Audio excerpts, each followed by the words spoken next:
answer your questions live about your immigration cases. And we'll always wrap up with a tip of the week of what you can do to help immigrant families. It's been another busy week in immigration, so let's get down right to it. We had a lot happening over the weekend in what felt like maybe some positive movement.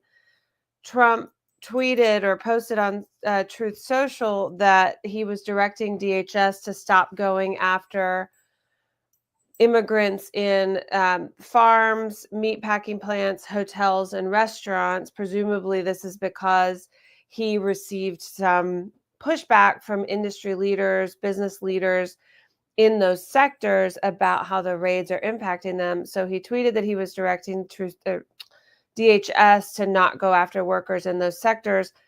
One day later, DHS issued an announcement that they were not going to be following what the president said. So right now it's kind of up in the air about whether we're going to see enforcement actions like raids in these sectors, which are, of course, farm workers, agricultural workers, meatpacking plants, hotels, and restaurants. So I think it's up in the air right now. We don't have confirmation either way. Sectors are notably left out of that list are construction, roofing, plumbing, other types of construction, landscaping, childcare, elderly care, other type of home care. So those are the areas where there is a strong business lobby, like the construction industry. So my thoughts on this are that, typically, as unsavory and unfortunate as this is, immigrants themselves don't tend to have powerful lobbying interests, right? And so the way that changes tend to occur in legislation or in other sort of like governmental behavior is when the businesses and the business industries and the lobbyists start raising their voices. So if anybody watching is or knows someone who owns a business who is being impacted by immigration enforcement, you guys more than ever should be raising your voices. And as individual constituents, you can be talking to your legislators, but also if you belong to some sort of organization, right, some trade organization or some other group of, developers, etc., start talking amongst your groups about the negative impacts of immigration. And then as a group, go to Congress or your legislators and talk to them, because they will start to listen when honestly it's like the people who pay them are starting to complain. So that's my big sort of message of the week. If you are part of a trade association or some sort of organization that has powerful lobbying interests, get that group to start talking about how you're not in support of the immigration enforcement actions. So TBD on what's going on with farmers and meat packers and restaurants and hotels. Next point of news is about detention bed capacity. ICE immigration is already over capacity. So we have capacity to detain about 40,000 immigrants daily around the country. We are already over capacity. We're at 50,000 plus. I heard from someone just the other day that people are sleeping on the floor. There are no beds in the detention center where they are sleeping. Now, one might think ICE might stop detaining people who have no criminal history and start releasing people who do not pose a threat to the American public, but that is not the course of action that they are currently taking. The current course of action is to expand detention capacity. So we're seeing, RFPs, requests for proposals, to grow detention capacity to over 150,000. So that would be like triple what we have now. Of course, where I sit in Texas, we have a lot of facilities. They're expanding in Texas, but they're also expanding in other states. And of course, most of these facilities are privately run prison companies who have shareholders who profit off of the detention of humans. The travel ban extension is in effect. So travel bans are occurring. Here's the thing to know about travel bans. 19 countries are included, including, a lot of it's like Muslim majority countries, but they've thrown in Haiti, Cuba, Venezuela. So it's not on its face a Muslim travel ban anymore, which makes it a little bit more difficult to challenge in federal court. The jury's still out, not technically a jury, but we still don't know what the challenges are going to be to these travel bans and, how the courts are going to decide. But it's looking like the travel ban is at least more fortified than it has been in the past. So it could go into effect. It does not impact people who are already inside the United States who are applying for asylum or applying for a green card. It does impact people who are outside of the country who are applying for a visa or visa holders who will be reapplying for admission. Because when you have like a tourist visa or student visa, you get the visa approval at the consulate, but then each time you come into the country, you're seeking another admission. And CBP, Customs and Border Protection, has a lot of authority at the bridges and the airports to deny people entry. And they probably will be using the travel ban to deny entry to people. So be watching that if you're from one of the banned countries. And then, of course, if you have questions about how the travel ban, like if you're in this country and you're wondering if you're impacted by the travel ban, talk to your lawyer, as always. We've got some strengthened law enforcement activity. We're seeing this certainly in Texas with state troopers. We're also seeing it in Louisiana. The legislature of Louisiana passed some laws criminalizing non-cooperation between local law enforcement and ICE. So we're seeing more detentions by ICE authorities and local law enforcement in Louisiana. We've seen, of course, the tensions in California intensify. We saw the No Kings rally over the weekend. It was a massive success. Millions of people turned out. There's different reports of numbers, but in the millions of people throughout the country turned out at the No Kings protest. I was here in Austin at the protest. I was one of the speakers with some clients, three young children who, or actually I should say older children who were affected when their dad was detained, and they came up and spoke with me at the podium to the crowd. It was really powerful. It was really, I would say, uplifting to be part of the crowd. It was Austin. There was music, there was dancing, there were drag shows, really powerful speakers. It was a wonderful, peaceful event, and positive turnout throughout the country.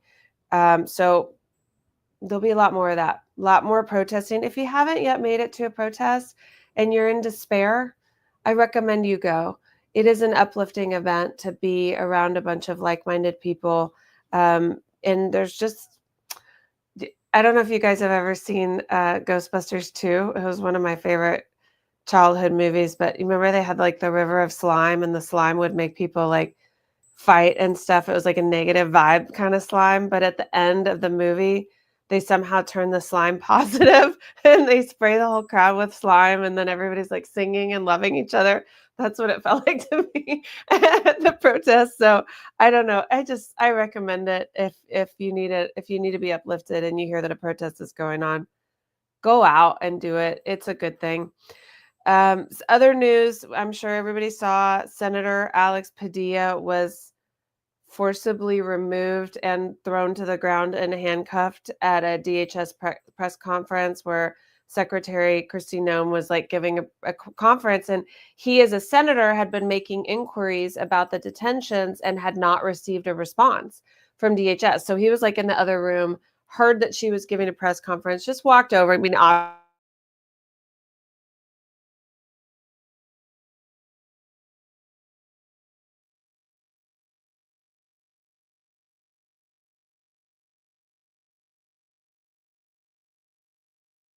wild. And there's, of course, it was a press conference, so there was tons of video about it. We're also seeing more courthouse arrests. Those continue. So it's going on in Dallas now. So the way that this works, we've talked a lot about it, is immigrants who have court hearings, who go to court. ICE is moving to dismiss court hearings, and a lot of the judges are going along with it. NBC uncovered a memo from the Attorney General to immigration judges directing them to go along with this scheme, which is like, it's just worse. And they're doing it. Shame on you, immigration judges who are dismissing cases. Just total shame. I hope you just feel shame for the rest of your life. But many of these judges are doing it, and what that does when these cases get dismissed, is it removes the protection and the jurisdiction of the court, because when an immigrant is in court proceedings, only the judge can order that person deported. Nobody else has authority over that individual. When the judge agrees to dismiss the case, there goes the protection and the oversight of the court. So these individuals are walking out of the courtroom where they were protected 5 minutes ago, and now they are not. And ICE, and also very shameful, dirty law enforcement behavior, is just detaining these people at courthouses. And again, these are people who show up at their court hearings. Many of these people entered the country legally. They came in under some sort of lawful program, admitted process, came in, work permits, no criminal history. And ICE does not care. They are detaining them. They are detaining children. There's family detentions going on in Texas and Louisiana. It is despicable. It is the lowest of the low and the worst of the worst. And I get, I do a lot of like TV media interviews, and people always ask me like, well, why are they doing this? Like, surely these people were undocumented. No, this is how people get legal status. And this, I think, is one of the things that can be so misleading about popular media, is that people, and I see this a lot on social media, people are like, well, you're legal or you're not, the end. No, that's not the way it works. The immigration, and let me show you guys something. I have my KERS bands. This is the immigration law Bible. Like, all of us immigration lawyers use this Bible. It's big. It's 2 volumes. This is a lot of info, right? Like, immigration law is incredibly complex, and there isn't a clear line between like documented, undocumented, the end. No, there's lawful status, there's admitted, there's adjustment of status, there's U visa, there's pending, there's all sorts of different, like, it's a whole spectrum. And the way that people get legal status is by going to an appointment or going to a court hearing, and then the judge approves them. That's how it's done. And so when we remove that, we pluck someone out of that process of getting legal status and then detain them and then call them illegal. What the heck?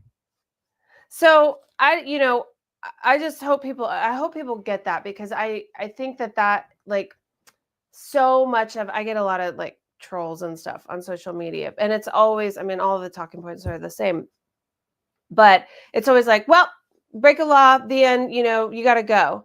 And I wish people would understand that this is the mechanism by which people get legal status in this country. It's one of them, one of many of them. But they're trying to get legal. That's what they're doing when they go to court, by the way. Okay.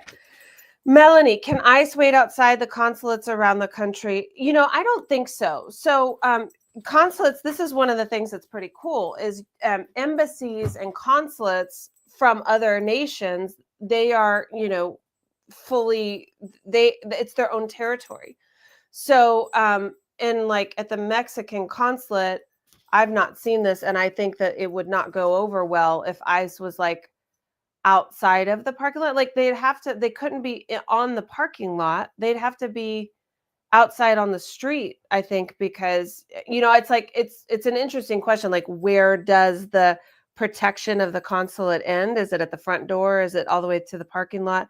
That's a question I don't know. But generally, I think that if ICE were trying to conduct enforcement actions in front of consulates of other nations, that would really not go over well with those other countries. And so I don't foresee that happening. They try to maintain a pretty good relationship. Like, the Consul General of Mexico has pretty regular meetings with ICE here in Central Texas. They maintain a good and decent relationship, or they try to, and that would just break all ties. I don't foresee that happening. So therefore, in my opinion, consulates are one of the last safe places. Consulates of other nations are one of the last safe places in this country, because they've taken away all the other safe places, like hospitals and domestic violence shelters and schools and churches. Melanie, is it true that the BB bill? Yeah, thanks. I'm not going to say the whole name because it's not beautiful. gives Trump the power to override the Supreme Court and hold off elections. You know what? I haven't seen that. I haven't like read the whole text of it. It's kind of stalled out. So here's my philosophy. There's so much proposed legislation, both like at the state and the federal level. I don't tend to really dive in until I see that something's actually gaining traction, and then I spend the time researching it. But it's like, I don't know what the percentage is, probably less than 1% of proposed legislation actually makes it through. So it's just not, I don't spend a lot of time on it, but I'll take a look at that one. And then Melanie, I wish those business owners weren't scared of their customers, the areas they serve, and the clients. You know, here's what I would say to business owners. Like, let's say you are a business owner and you own a restaurant, or you own a construction business, or you own a hotel, or what have you. And you're in an area that is rural, conservative, anti-immigrant, and you don't really want to be like a loud voice for immigrants within your community. Okay, whatever. I'm not gonna. That's fine. But you can go as part of your, association of restaurant owner, blah blah blah. You can go to your next meeting and you can talk to other people like you, and you can say, I'm not able to hire anybody. I've lost all my workers. This happened to anybody else? Can we as an association write a letter to our legislators? Because that association has paid some donations, some campaign donations. I guarantee it. So you don't have to like go on the news as like, I'm the owner of blah, blah, blah restaurant and I'm opposed to all this immigration stuff. You can like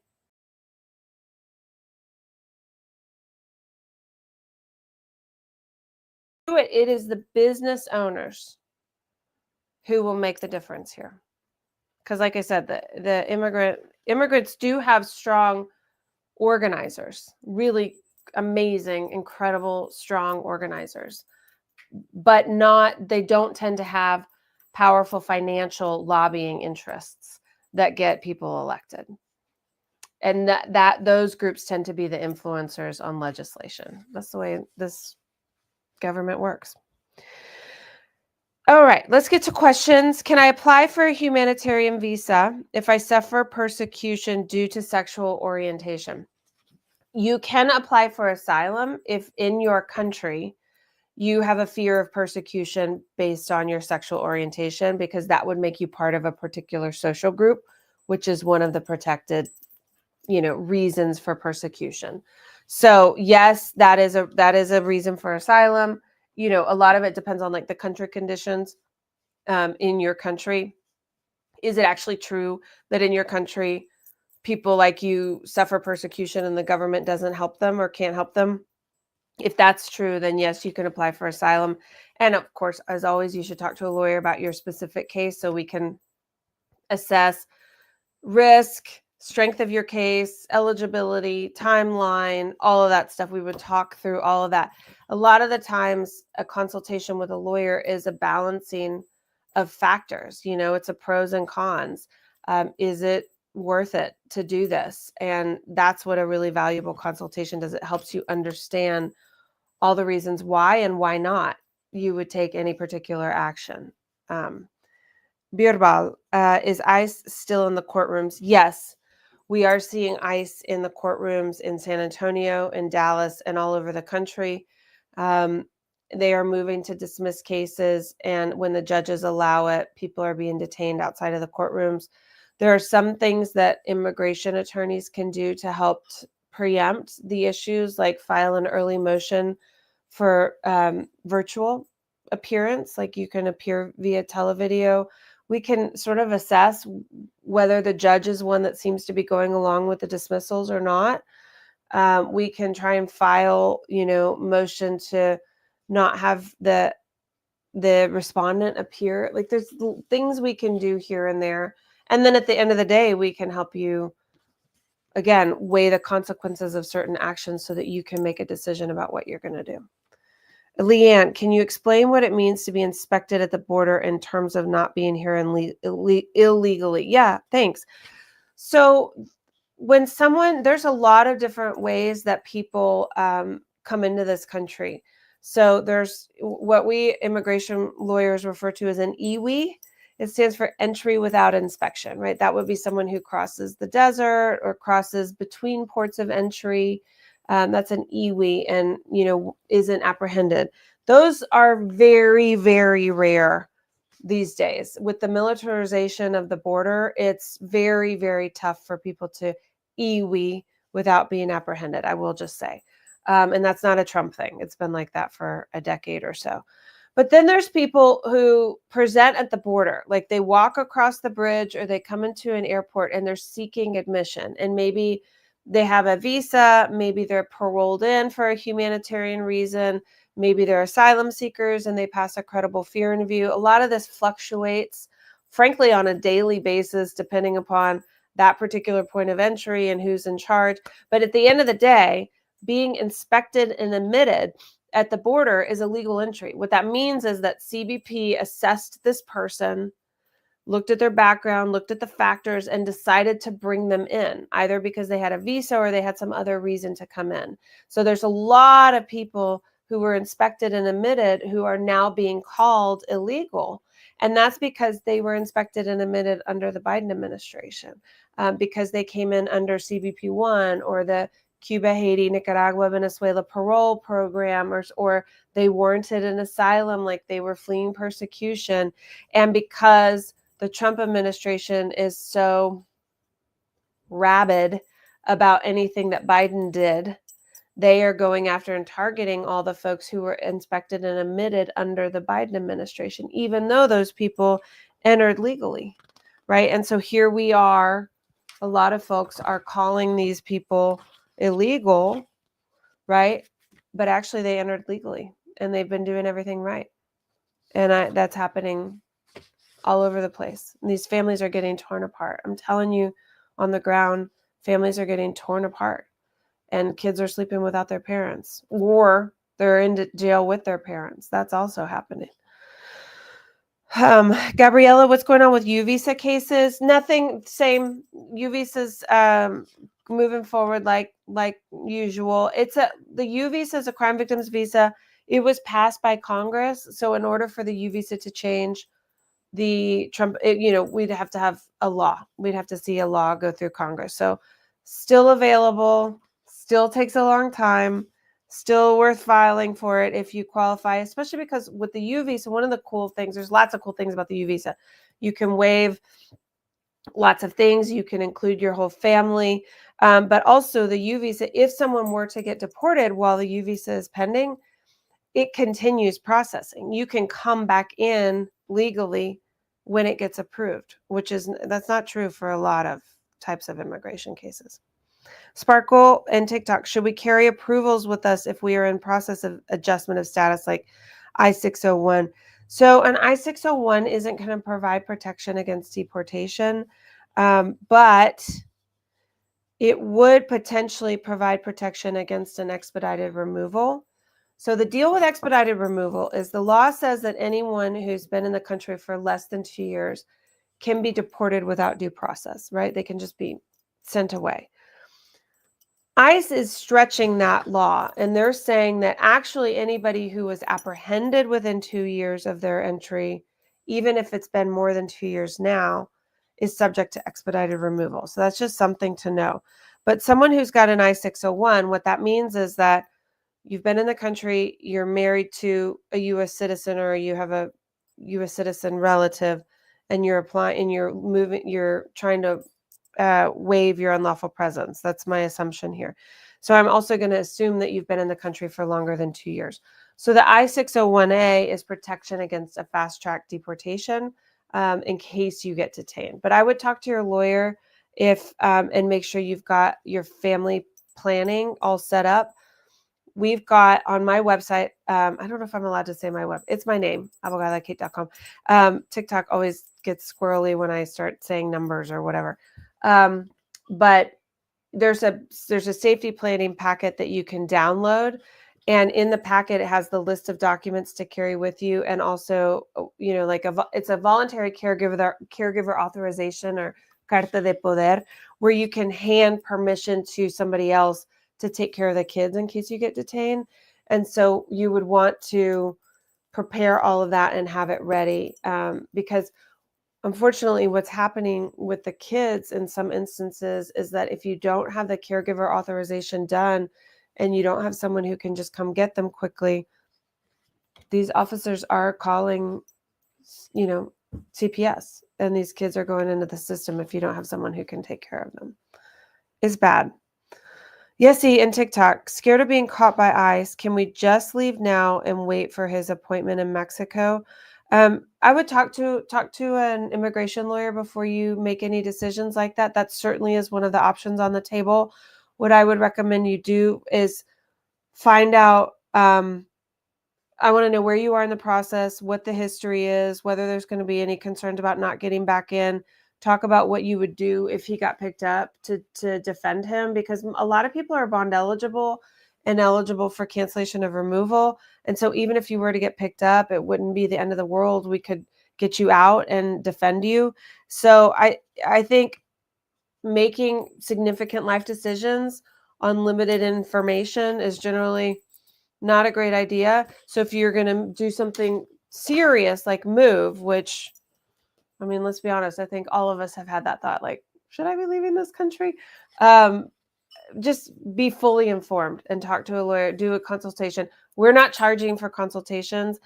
My law firm is located in Central Texas. Our office is in Austin, and we do in-person consults, but we've been a virtual firm for over 5 years.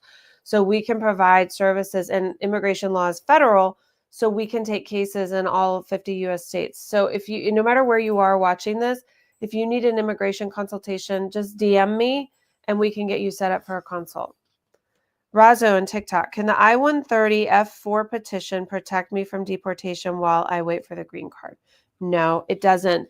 That's the family petition for siblings of US citizens, and the wait time for most countries is like 12 to 15 years. For Mexican people, it's 25 years, really long, and it does not contain a protection against deportation while it's pending, unfortunately. Can I bring my family with me on a student visa? Yes, there are derivatives on student visas. Some more student visa questions. If I want to study online from my country, can I use a student visa? That's a great question. I don't think you would need one. That would be a question for the International Student Office at the school where you want to study. Do they allow students to register and study from abroad, or do you have to have a visa and be physically present in the country? Don't know. If I enter with a tourist visa but am offered a contract, can I stay legally? Ooh, interesting question. We should consult. I'm curious what happened. Like, did you enter on a tourist visa and then the person that helped you enter it offered you a work contract? This could potentially be like a trafficking case, which does give you legal status, but generally, you cannot change status from tourist visa to employment visa. Generally, that's not allowed. If a close family member has asylum, can I also apply? So an asylum applicant can include spouse and minor children on their application. But if you have a close relative, like let's say a sibling or a cousin, and you are like them, like you're the same tribe or the same religion or the same sexual orientation, and they've been persecuted and they want asylum, that's an indication that you would also be successful, right? So if somebody like you, someone close to you has won their case and you're in a similar situation, that's a positive sign for you. But asylum, keep in mind, guys, asylum, there's a rule that you need to apply for asylum within a year of your entry. If you don't, then you qualify for something called withholding of removal, which is not as good. So there's other options, but there is some urgency. And I know we all feel the urgency anyway, but like, don't delay on talking to a lawyer about your case, because sometimes there's a deadline. And one of my least favorite things is when I talk to someone and we've missed the deadline for filing for relief for them. And if only we had talked 6 months earlier, we could have gotten them legal status. That kills me. So as soon as you know you need an immigration consultation, talk to a lawyer. If I am a victim of domestic violence and I fear returning to my country, what visa can help me? That would be an asylum case. If you can show that in your country, victims of domestic violence are not protected, then you can apply for asylum. Hi, Melanie. Does the know your rights no longer apply since ICE is no longer doing things legally? Such a great question. And I really feel that because like in the beginning, when the election happened, we started doing all the know your rights presentations and, it's like everybody's covered by the Constitution and ICE can't enter your home without a warrant and they can't just, arrest people without probable cause. But of course, as we all know, there are constitutional violations occurring daily. And so here's my opinion on this matter. Rights still matter. Knowing your rights still matter. Behaving as if your rights will be followed is still the way to go. Because there are things lawyers can do after the fact if someone's rights are violated. We can bring lawsuits. We can challenge charges. There's all of that stuff can happen. So what we need to do as a, general public is continue to behave as if our rights will be respected, not open the door without a judicial warrant, not, remain silent if you're being questioned by the police, all of that stuff. And then, if we see that the police are engaging in racial profiling or abuses of people during arrests or, otherwise violating rights, we need to witness these events and record. It is legal to record law enforcement doing their job.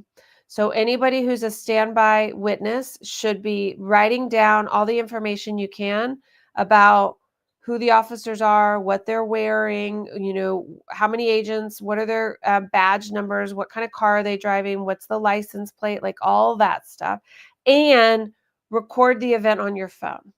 All of that can become useful down the line. So it's not a clear yes or no answer, Melanie, but we need to still operate as if our rights will be followed. Lee, will construction workers still be sought by ICE after the new rules came out? So unfortunately, here's the new rules. Trump tweeted over the weekend that they weren't going to be going after farmers, meat packers, restaurants, hotels. Those are the 4 categories. They did not include construction or landscaping, unfortunately. And on top of that, DHS came back, and since Trump tweeted, DHS said they're not necessarily going to follow it. So we're in this don't know whether farms are going to be invaded and all of that. But this is why I keep saying construction, developers, construction organizations, roofing, or like if you belong to the union of plumbers or I don't even know all these organizations, like the lobbying group of developers, right? Come together and as a unit, go to your legislators and tell them you are opposed to these actions. Because if you are the ones who have been making campaign donations and you have a lobby, then that means you are the ones that will actually impact behavior. Not the little guys that don't make the donations. That's how things run in this country. It's the money. So if you are a little guy with a business, but you belong to an organization that has a lobbying, section, go into your organization and telling them we have got to raise our voices about this issue as a business community, because they listen to the businesses. They listen to the people who give the money. That's the way it goes. If I applied for asylum, okay, I'm about to do the action tip of the week. Anybody have live questions? Ask them now. I will answer them for you. If I applied for asylum and changed my address without notifying, can it affect my case? Yeah, because you won't get notified if you have a hearing or an interview. So definitely keep your address up to date. I would understand. people's concerns about updating addresses, but it is a regulation. You have to do it, and you won't be notified of your appointment. So definitely keep your address up to date. You have to do it. All right. Oh, I like this action tip of the week. I'm just reviewing it for the first time. This is so, and let me just back up and say why we're doing the action tip. I can't tell you how many people say to me, like, I don't know what else to do. I call my legislators. I donate what little extra money I have to the nonprofits. I go to the protests, and I'm just desperate to do more. What else can I do? So that's the whole point of these action tips. It's the little things. It's the little stuff throughout the days in which you will make an impact. So share stuff on social media.